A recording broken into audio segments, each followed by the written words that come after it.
नमस्कार, बहुत बहुत स्वागत आपका द पब्लिक मीडिया पर। मैं हूं संजय कुमार।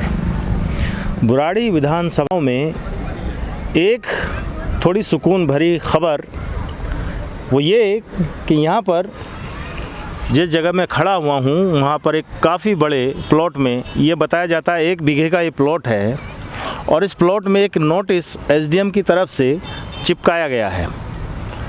ये नोटिस ये कहता है कि ये सूचित किया जाता है कि यहाँ ये भूमि खसरा नंबर 100 ग्राम सभा के स्वामित्व में है। इसमें किसी प्रकार की क्रय विक्रय एवं अनाधिकृत गतिविधि दंडनीय है। आप देख सकते हैं नीचे आदेश अनुसार एसडीएम सिविल लाइंस। बुराड़ी विधानसभा में ऐसे बोर्ड कई बार कई जगहों पर देखे गए। आज वो बोर्ड कहाँ है कोई नहीं जानता। ये एक बहुत बड़ा सवाल है कि ग्राम सभा की या ऐसी जो भूमि जो सरकार के स्वामित्व में है वो आज कहाँ है। इस पर ना तो जनप्रतिनिधियों का कभी कोई ध्यान गया, ना यहाँ के सरकारी अधिकारियों का। और ये बड़ी अचंभे वाली बात है कि ऐसी जो भूमि है उन पर स्कूल बनाए जा सकते थे, पार्क बनाए जा सकते थे, बारात घर बनाए जा सकते थे। बहुत कुछ ऐसा जो सामाजिक जीवन को समर्पित होता, बुराड़ी के लोगों को समर्पित होता, जिससे उनका जीवन स्तर ठीक होता, बच्चों को खेलने के लिए पार्क मिलते या स्कूल होते।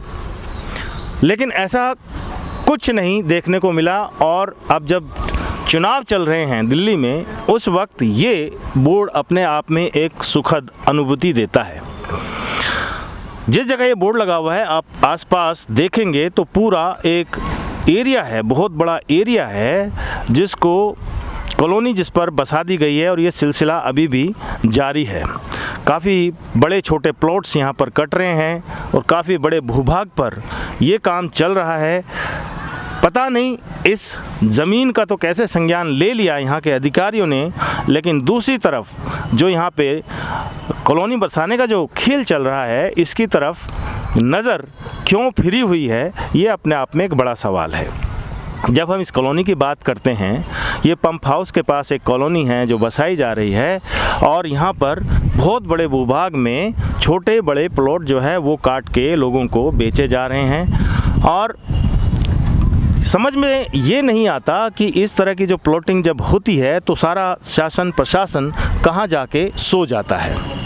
पता नहीं कैसे इस ज़मीन की जो है याद आ गई यहाँ के प्रशासन को और आकर उन्होंने ये बोर्ड लगाया और लोगों को सचेत किया।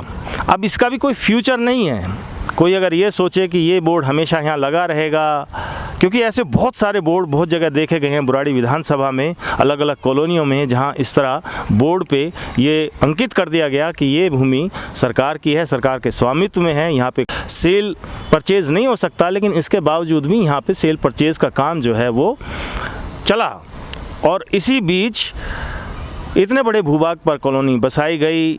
यहाँ पर आज तक कोई डेमोलिशन की कार्रवाई नहीं की गई है शासन प्रशासन की तरफ से।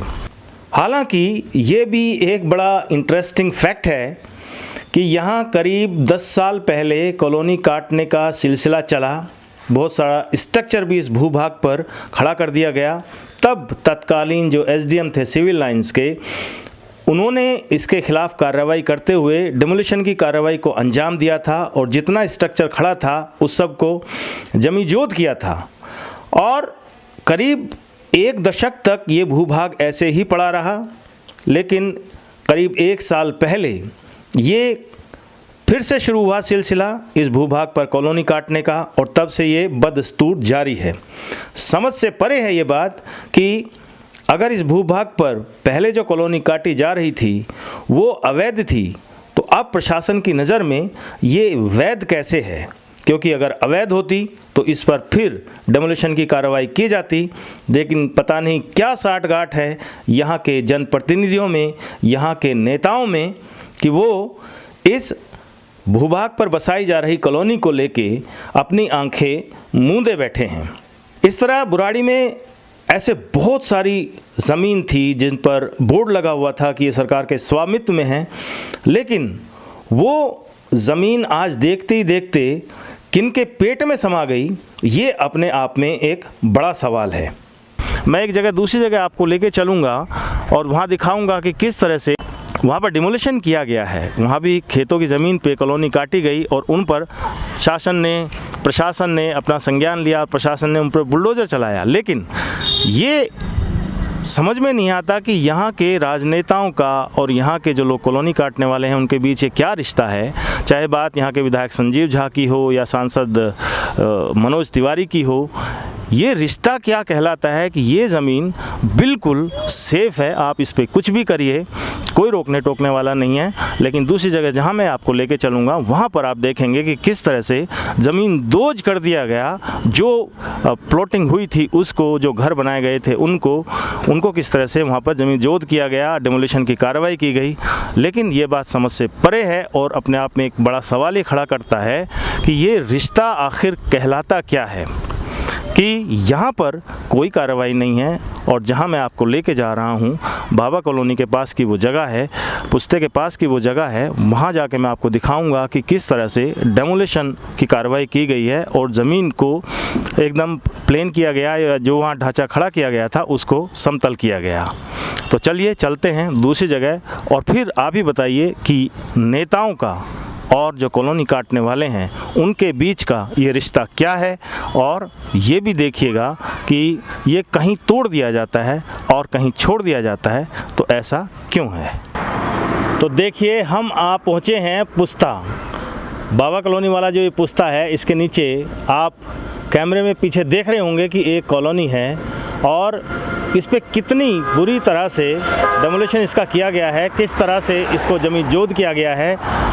यही नहीं, इसके अलावा विशिष्ट अंकलेव एक दूसरी कॉलोनी है पुस्ते के नीचे ही, बाबा कॉलोनी के साथ लगी हुई है, उसमें भी आप देखेंगे कि डेमोलिशन किया गया है प्रशासन की तरफ से। सवाल यही खड़ा होता है कि ये डेमोलिशन कहीं किए जा रहे हैं और कहीं छोड़े जा रहे हैं, तो ऐसा है क्यों? कहीं प्रशासन तोड़ रहा है, कहीं प्रशासन छोड़ रहा है। सवाल यही खड़ा होता है कि नेताओं के, प्रशासन के बीच में आखिर ये रिश्ता क्या कहलाता है।